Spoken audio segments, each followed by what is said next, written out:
আপনাকে স্বাগত জানাই আরও একবার আমাদের এই সাইডি চ্যানেলে। আমাদের আজকের গল্প প্রেমেন্দ্র মিত্রের লেখা তেলেনাপোতা আবিষ্কার।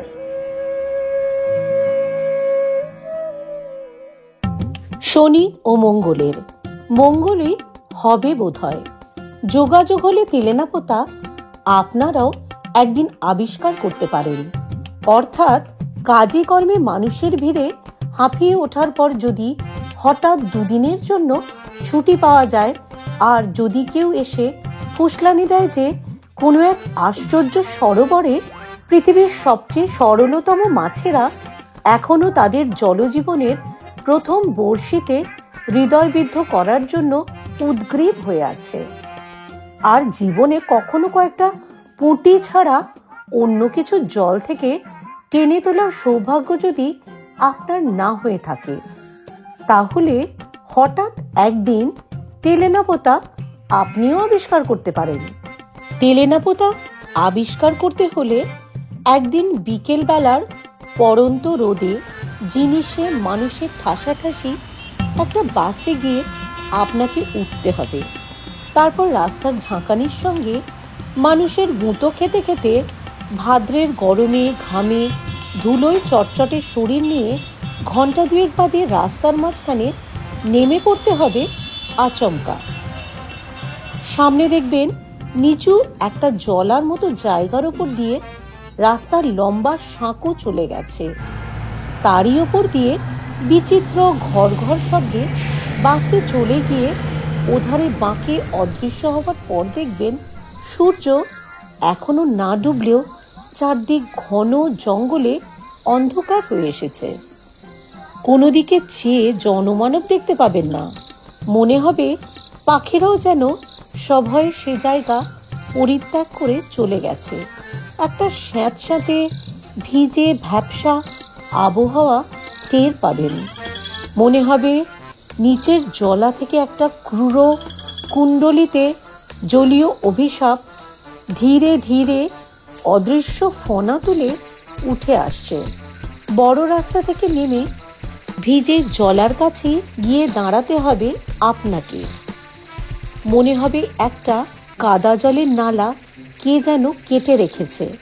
সে নালার মতো রেখাও কিছু দূরে গিয়ে দুধারে বাঁশঝাড় আর বড় বড় ঝাঁকড়া গাছের মধ্যে হারিয়ে গেছে।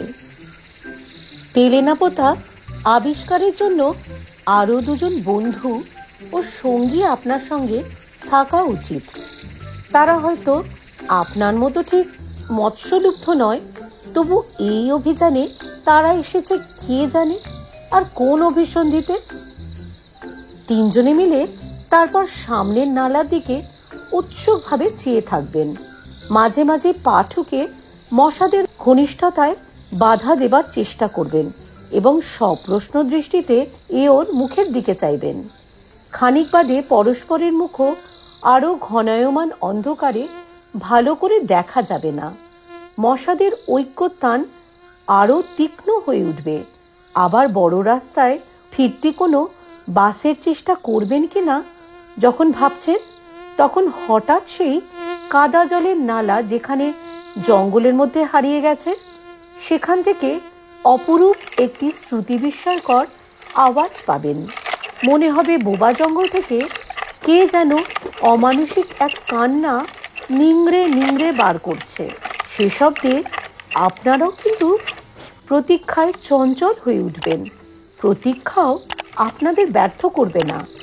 আবছা অন্ধকারে প্রথমে একটি ক্ষীণ আলো দুলতে দেখা যাবে ও তারপর একটি গরুর গাড়ি জঙ্গলের ভেতর থেকে নালা দিয়ে ধীর মন্থর দোদুল্যমান গতিতে বেরিয়ে আসবে। যেমন গাড়ি তেমনি গরুগুলো। মনে হবে পাতালের কোনো বামনের দেশ থেকে গরুর গাড়ির এই সংক্ষিপ্ত সংস্করণটি বেরিয়ে এসেছে। বিনা বাক্য ব্যয় না করতে সেই গরুর গাড়ির ছইয়ের ভেতর তিনজনে কোনো রকমে প্রবেশ করবেনও।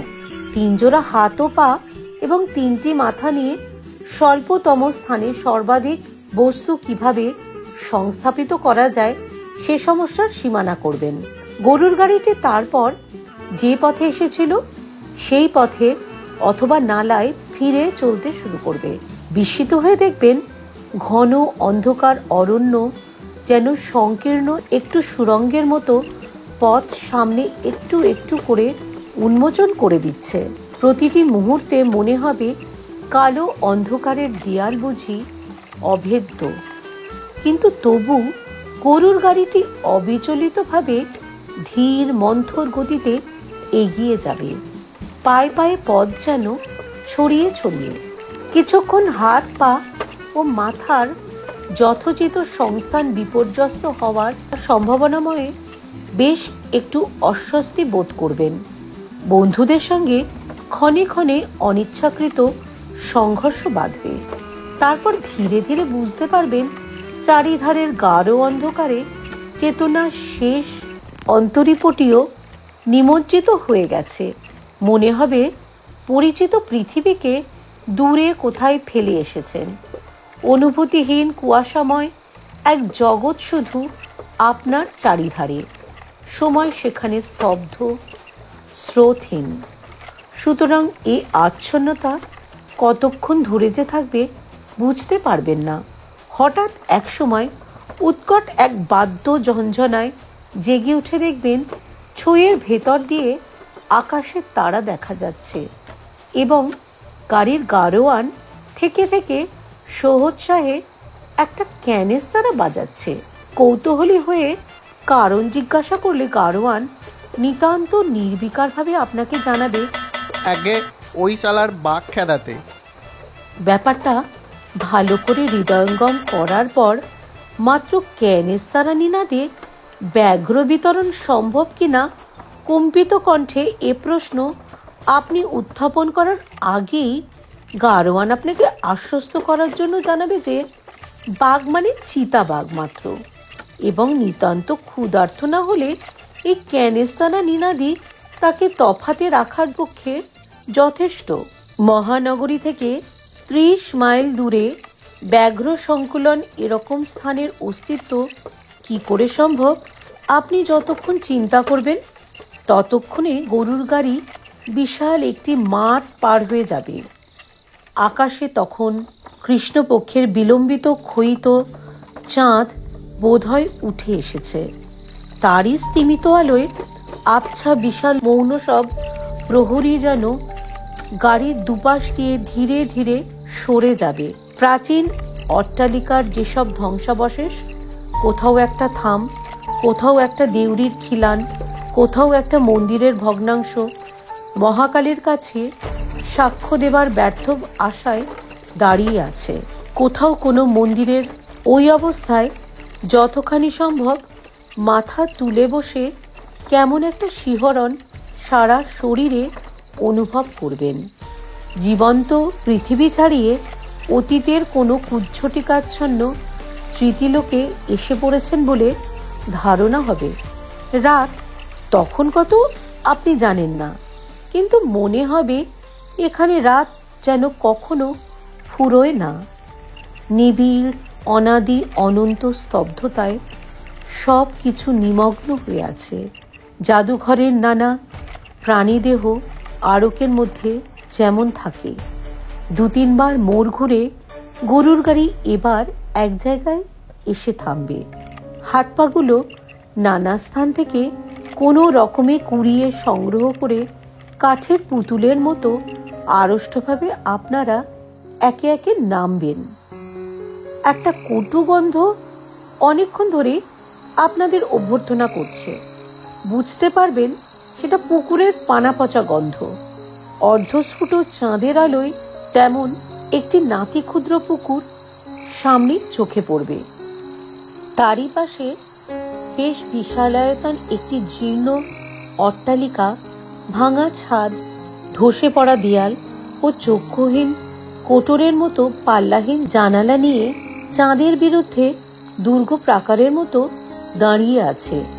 এই ধ্বংসাবশেষেরই একটি অপেক্ষাকৃত বাসযোগ্য ঘরে আপনাদের থাকার ব্যবস্থা করে নিতে হবে। কোথা থেকে গাড়োয়ান একটি ভাঙা লণ্ঠন নিয়ে এসে ঘরে বসিয়ে দেবে, সেই সঙ্গে এক কলসি জল। ঘরে ঢুকে বুঝতে পারবেন বহু যুগ পরে মনুষ্য জাতির প্রতিনিধি হিসেবে আপনারাই সেখানে প্রথম পদার্পণ করেছেন। ঘরের ঝুল, জঞ্জাল ও ধুলো হয়তো কেউ আগে কখনো পরিষ্কার করার ব্যর্থ চেষ্টা করে গেছে। ঘরের অধিষ্ঠাত্রী আত্মা যে তাতে ক্ষুব্ধ, একটি স্পষ্ট ভ্যাপসা গন্ধে তার প্রমাণ পাবেন। সামান্য চলাফেরায় ছাদ ও দেয়াল থেকে জীর্ণ পলেস্তারা সেই রুষ্ট আত্মার অভিশাপের মতো থেকে থেকে আপনাদের উপর বর্ষিত হবে। 2-3টি চামচিকা ঘরের অধিকার নিয়ে আপনাদের সঙ্গে সমস্ত রাত বিবাদ করবে। তেলেনাপোতা আবিষ্কারের জন্য আপনার 2টি বন্ধুর একজন পানরসিক ও অপরজন নিদ্রাবিলাসী কুম্ভকর্ণের দোসর হওয়া দরকার। ঘরে পৌঁছেই মেঝের উপর কোনো রকমের শতরঞ্চির আভরণ পড়তে না পড়তে একজন তার উপর নিজেকে বিস্তৃত করে নাসিকাধ্বনি করতে শুরু করবেন, অন্যজন পানপাত্রে নিজেকে নিমজ্জিত করে দেবেন। রাত বাড়বে, ভাঙা লণ্ঠনের কাঁচের চিমনি ক্রমশ গাঢ়ভাবে কালিমা লিপ্ত হয়ে ধীরে ধীরে অন্ধকার হয়ে যাবে। কোনো রহস্যময় বেতার সংকেত খবর পেয়ে সে অঞ্চলের সমস্ত সাবালক মশা নবাগতদের অভিনন্দন জানাবে ও তাদের সঙ্গে শোণিত সম্বন্ধ স্থাপন করবে। আপনি বিচক্ষণ হলে দেয়ালে ও গায়ে বসবার বিশিষ্ট ভঙ্গি দেখে বুঝবেন তারা মশাদের মধ্যে সবচেয়ে বড় কুলীন ম্যালেরিয়া দেবীর অদ্বিতীয় বাহন অ্যানোফিলিস। আপনার 2 বন্ধু তখন 2 কারণে অচেতন। ধীরে ধীরে তাই শয্যা পরিত্যাগ করে উঠে দাঁড়াবেন। তারপর গুমোট গরম থেকে একটু পরিত্রাণ পাওয়ার জন্য টর্চটি হাতে নিয়ে ভগ্নপ্রায় সিঁড়ি দিয়ে ছাদে উঠবার চেষ্টা করবেন। প্রতি মুহূর্তে কোথাও ইট বা টালি খসে পড়া, ভূপতিত হওয়ার বিপদ আপনাকে নিরস্ত্র করার চেষ্টা করবে। তবু কোনো দুর্বার আকর্ষণে সমস্ত অগ্রাহ্য করে আপনি উপরে না উঠে পারবেন না। ছাদে গিয়ে দেখবেন অধিকাংশ জায়গায় আলিশা ভেঙে ধূলিসাৎ হয়েছে। ফাটলে ফাটলে অরণ্যের পঞ্চম বাহিনী ষড়যন্ত্রের শিকড় চালিয়ে ভেতর থেকে অট্টালিকার ধ্বংসের কাজ অনেকখানি এগিয়ে রেখেছে।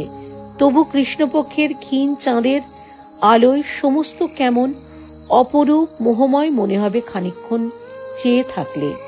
এই মৃত্যু সুষুপ্তিমগ্ন মায়াপুরীর কোনো গোপন প্রকোষ্ঠে বন্দিনী রাজকুমারী সোনার কাঠি রূপোর কাঠি পাশে নিয়ে যুগান্তের গাঢ় তন্দ্রায় অচেতন, তা সে আপনি টের পাবেন। সেই মুহূর্তে অদূরের সংকীর্ণ রাস্তার ওপারে একটি ভগ্নস্তূপ বলে যা মনে হয়েছিল তারই একটি জানলায় একটি আলোর ক্ষীণ রেখা আপনি হয়তো দেখতে পাবেন। সেই আলোর রেখা আড়াল করে একটি রহস্যময় ছায়ামূর্তি সেখানে এসে দাঁড়াবে। গভীর নিশীথ রাতে কে যে এই বাতায়নবর্তিনী, কেন যে তার চোখে ঘুম নেই, আপনি ভাববার চেষ্টা করবেন, কিন্তু কিছুতেই বুঝতে পারবেন না। খানিক বাদে মনে হবে সবই বুঝি আপনার চোখের ভ্রম। বাতায়ন থেকে সে ছায়া সরে গেছে, আলোর ক্ষীণ রেখা মুছে গেছে। মনে হবে এই ধ্বংসপুরীর অতল নিদ্রা থেকে একটি স্বপ্নের বুদবুদ ক্ষণিকের জন্য জীবনের জগতে ভেসে উঠে আবার মিলিয়ে গেছে। আপনি আবার সন্তর্পণে নিচে নেমে আসবেন এবং কখন একসময় 2 বন্ধুর পাশে একটু জায়গা করে ঘুমিয়ে পড়বেন জানতে পারবেন না। যখন জেগে উঠবেন তখন অবাক হয়ে দেখবেন এই রাত্রির দেশেও সকাল হয়, পাখির কলরবে চারদিক ভরে যায়। আপনার আসল উদ্দেশ্য আপনি নিশ্চয়ই বিস্মৃত হবেন না। একসময় ষোড়শোপচারে আয়োজন নিয়ে মৎস্য আরাধনার জন্য শ্যাওলা ঢাকা ভাঙা ঘাটের একটি ধারে বসে গুড়িপানায় সবুজ জলের মধ্যে যথোচিত নৈবেদ্য সমেত বড়শি নামিয়ে দেবেন। বেলা বাড়বে, ওপারের ঝুঁকে পড়া একটা বাঁশের ডগা থেকে একটা মাছরাঙা পাখি ক্ষণে ক্ষণে আপনাকে যেন উপহাস করার জন্যই বাতাসে রঙের ঝিলিক বুলিয়ে পুকুরের জলে ঝাঁপিয়ে পড়বে ও সার্থক শিকারের উল্লাসে আবার বাঁশের ডগায় ফিরে গিয়ে দুর্বোধ ভাষায় আপনাকে বিদ্রূপ করবে। আপনাকে সন্তুষ্ট করে একটা মোটা লম্বা সাপ ভাঙা ঘাটের কোনো ফাটল থেকে বেরিয়ে ধীর অচঞ্চল গতিতে পুকুরটা সাঁতার পার হয়ে ওধারে গিয়ে উঠবে। দুটো ফড়িং পাল্লা দিয়ে পাতলা কাচের মতো পাখা নেড়ে আপনার ফাতনাটার ওপর বসার চেষ্টা করবে ও থেকে থেকে উদাস ঘুঘুর ডাকে আপনি আনমনা হয়ে যাবেন। তারপর হঠাৎ জলের শব্দে আপনার চমক ভাঙবে। নিথর জলে ঢেউ উঠেছে। আপনার ছিপের ফাতনা মৃদুমন্দভাবে তাতে দুলছে। ঘাড় ফিরিয়ে দেখবেন একটি মেয়ে পেতলের একটি ঝকঝকে ঘড়ায় পুকুরের পানা ঢেউ দিয়ে সরিয়ে জল ভরছে। মেয়েটির চোখ কৌতূহল আছে, কিন্তু গতিবিধিতে সলজ্জ আড়ষ্টতা নেই। সোজাসুজি সে আপনার দিকে তাকাবে, আপনার ফাতনা লক্ষ্য করবে, তারপর আবার মুখ ফিরিয়ে ঘড়াটা কোমরে তুলে নেবে। মেয়েটি কোন বয়সের আপনি বুঝতে পারবেন না। তার মুখের শান্ত করুণ গাম্ভীর্য দেখে মনে হবে জীবনের সুদীর্ঘ নির্মম পথ সে পার হয়ে এসেছে। তার ক্ষীণ দীর্ঘ অপুষ্ট শরীর দেখলে মনে হবে কৈশোর অতিক্রম করে যৌবনে উত্তীর্ণ হওয়া তার যেন স্থগিত হয়ে আছে।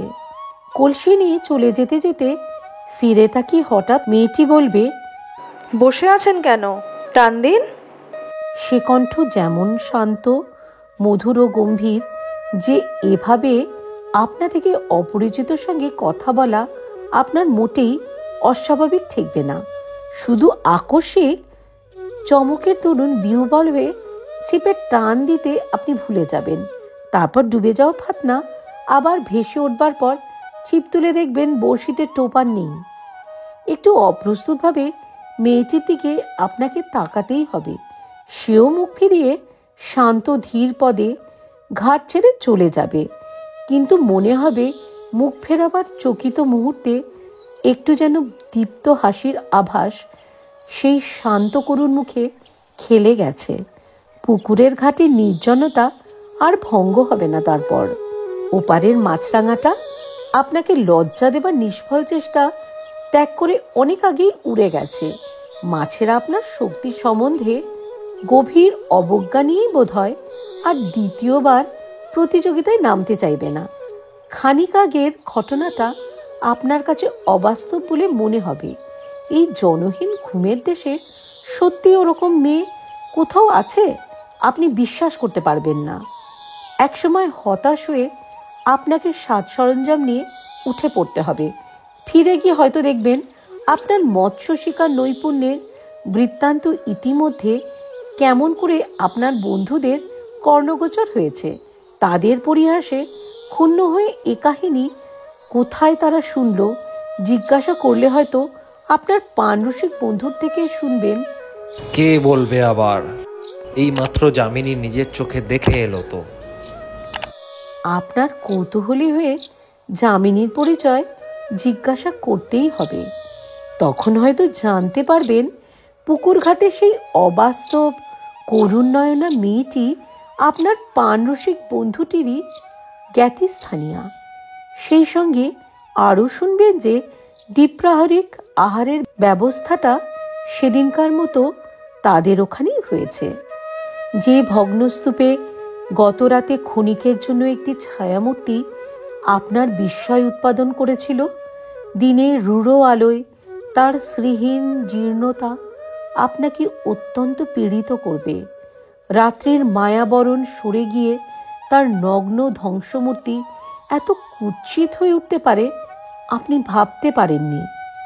এইটি যামিনীদের বাড়ি জেনে আপনি অবাক হবেন। এই বাড়িরই একটি ঘরে আপনাদের হয়তো আহারের ব্যবস্থা হয়েছে। আয়োজন যৎসামান্য, হয়তো যামিনী নিজেই পরিবেশন করছে। মেয়েটির অনাবশ্যক লজ্জা বা আড়স্যতা যে নেই আপনি আগেই লক্ষ্য করেছেন। শুধু কাছ থেকে তার মুখের করুণ গাম্ভীর্য আরও বেশি করে আপনার চোখে পড়বে। এই পরিত্যক্ত বিস্তৃত জনহীন লোকালয়ের সমস্ত মৌন বেদনা যেন তোর মুখে ছায়া ফেলেছে। সবকিছু দেখেও তার দৃষ্টি যেন গভীর এক ক্লান্তির অতলতায় নিমগ্ন। একদিন যেন সেই ধ্বংসস্তূপেই ধীরে ধীরে বিলীন হয়ে যাবে। আপনাদের পরিবেশন করতে করতে 2-4 বার তাকে তবু চঞ্চল ও উদ্বিগ্ন হয়ে উঠতে আপনি দেখবেন। ওপরতলার কোনো ঘর থেকে ক্ষীণ এক কণ্ঠ যেন কাকে ডাকছে। যামিনী ব্যস্ত হয়ে বাইরে চলে যাবে। প্রত্যেকবার ফিরে আসবার সঙ্গে তার মুখে বেদনার ছায়া যেন আরো গম্ভীর হয়ে উঠেছে মনে হবে। সেই সঙ্গে কেমন একটা অসহায় অস্থিরতা তার চোখে। খাওয়া শেষ হয়ে আপনারা তখন একটু বিশ্রাম করতে পারেন। অত্যন্ত দ্বিধাভরে কয়েকবার ইতস্তত করে সে যেন মরিয়া হয়ে শেষে দরজা থেকে ডাকবে, একটু শুনে যাও মনিদা। মনিদা আপনার সেই পানরসিক বন্ধু। আর দরজার কাছে গিয়ে দাঁড়াবার পর যে আলাপটুকু হবে তা এমন নিম্নস্বরে নয় যে আপনারা শুনতে পাবেন না, শুনবেন। যামিনী অত্যন্ত কাতর স্বরে বিপন্নভাবে বলছে, মা তো কিছুতেই শুনছেন না। তোমাদের আসার খবর পাওয়া অবধি কি যে অস্থির হয়ে উঠছেন কি বলবো। মনি একটু বিরক্তির স্বরে বলবে, ও সেই খেয়াল এখনো? নিরঞ্জন এসেছে ভাবছেন বুঝি? হ্যাঁ, কেবলই বলছেন সে নিশ্চয়ই এসেছে, শুধু লজ্জায় আমার সঙ্গে দেখা করতে পারছে না। আমি জানি। তাকে ডেকে দে। কেন তুই আমার কাছে লুকোচ্ছিস? কি যে আমি করব ভেবে পাচ্ছি না। অন্ধ হয়ে যাবার পর থেকে আজকাল এত অধৈর্য বেড়েছে যে কোনো কথা বোঝালে বোঝে না। রেগে মাথা খুঁড়ে এমন কাণ্ড করেন যে তখন ওর প্রাণ বাঁচানো দায় হয়ে ওঠে। এ তো বড় মুশকিল দেখছি। চোখ থাকলেও না হয় দেখিয়ে দিতাম যে যারা এসেছে তাদের কেউ নিরঞ্জন নয়। ওপর থেকে দুর্বল অথচ তীক্ষ্ণ ক্রুদ্ধ কণ্ঠের ডাকটা এবার আপনারাও শুনতে পাবেন। যামিনী এবার কাতর কণ্ঠে অনুনয় করবে, তুমি একবারটি চলো মনিদা, যদি বুঝিয়ে সুঝিয়ে একবার ঠান্ডা করতে পারো। আচ্ছা তুই যা, আসছে। মনি এবার ঘরে ঢুকে নিজের মনেই বলবে, এ এক আচ্ছা জ্বালা হয়েছে। যা হোক, বুড়ির হাত পা পড়ে গেছে, চোখ নেই, তবু বুড়ি পণ করে বসে আছে, কিছুতেই মরবে না। ব্যাপারটা কি এবার হয়তো জানতে চাইবেন। মনি বিরক্তির স্বরে বলবে, ব্যাপার আর কি, নিরঞ্জন বলে ওর দূর সম্পর্কের এক বোনপোর সঙ্গে ছেলেবেলায় যামিনীর সম্বন্ধ উনি ঠিক করেছিলেন। বছর 4 আগেও সে ছোকরা এসে ওকে বলে গেছিল বিদেশের চাকরি থেকে ফিরে এসে ওর মেয়েকে সে বিয়ে করবে। সেই থেকে বুড়ি এই অজগর পুরীর ভেতর সেই আশায় দিন গুনছে। আপনি নিজে থেকে এবার জিজ্ঞাসা না করে পারবেন না? নিরঞ্জন কি এখনো বিদেশ থেকে ফেরেনি? আরে সে বিদেশে গেছিল কবে যে ফিরবে? নেহাত বুড়ি নাছোড়বান্দা বলে তাকে ধাপ্পা দিয়ে গেছিল। এমন ঘুঁটে কুড়ুনির মেয়েকে উদ্ধার করতে তার দায়ে পড়েছে। সে কবে বিয়ে থা করে দিব্যি সংসার করছে, কিন্তু সে কথা ওকে বলে কে? বললে বিশ্বাসই করবেন না, আর বিশ্বাস যদি করেন তাহলে এক্ষুনি তো দম ছুটে আক্কা। কি মিছিমিছি পাতকের ভাগী হবে। যামিনী নিরঞ্জনের কথা জানে? তা জানে না, কিন্তু মায়ের কাছে বলার উপায় তো নেই। যাই, কর্মভোগ ছেড়ে আসি। মনি সিঁড়ির দিকে পা মারাবে, সেই মুহূর্তে নিজের অজ্ঞাতসারেই আপনাকে হয়তো উঠে দাঁড়াতে হবে। হঠাৎ হয়তো বলে ফেলবেন, চলো আমিও যাব। তুমি যাবে? মনি ফিরে দাঁড়িয়ে সবিস্ময়ে নিশ্চয় আপনার দিকে তাকাবে। হ্যাঁ, কোনো আপত্তি আছে গেলে? না, আপত্তি কিসের? বলে বেশ বিমূঢ়ভাবেই মনি আপনাকে পথ দেখিয়ে নিয়ে যাবে। সংকীর্ণ অন্ধকার ভাঙা সিঁড়ি দিয়ে যে ঘরটিতে আপনি পৌঁছাবেন, মনে হবে ওপরে নয়, মাটির তলার সুড়ঙ্গই বুঝি তার স্থান। একটি মাত্র জানালা, তাও বন্ধ। বাইরের আলো থেকে এসে প্রথমে আপনার চোখে সবই ঝাপসা ঠেকবে, তারপর টের পাবেন প্রায় ঘরজোড়া একটি ভাঙা তক্তপোষে ছিন্ন কণ্ঠাজড়িত একটি শীর্ণ কঙ্কালসার মূর্তি শুয়ে আছে। তক্তপোষের একপাশে যামিনী পাথরের মূর্তির মতো দাঁড়িয়ে। আপনাদের পদশব্দ শুনে সেই কঙ্কালের মধ্যেও যেন চাঞ্চল্য দেখা দেবে। কে? নিরঞ্জন এলি? অভাগী মাসিকে এতদিনে মনে পড়ল? বাবা, তুই আসবি বলে প্রাণটা যে আমার কণ্ঠায় এসে আটকে আছে। কিছুতেই যে নিশ্চিন্তে মরতে পারছিলাম না। এবার তো আর অমন করে পালাবি না। মণি কি যেন বলতে যাবে, তাকে বাধা দিয়ে আপনি অকস্মাৎ বলবেন, না মাসিমা, আর পালাবো না।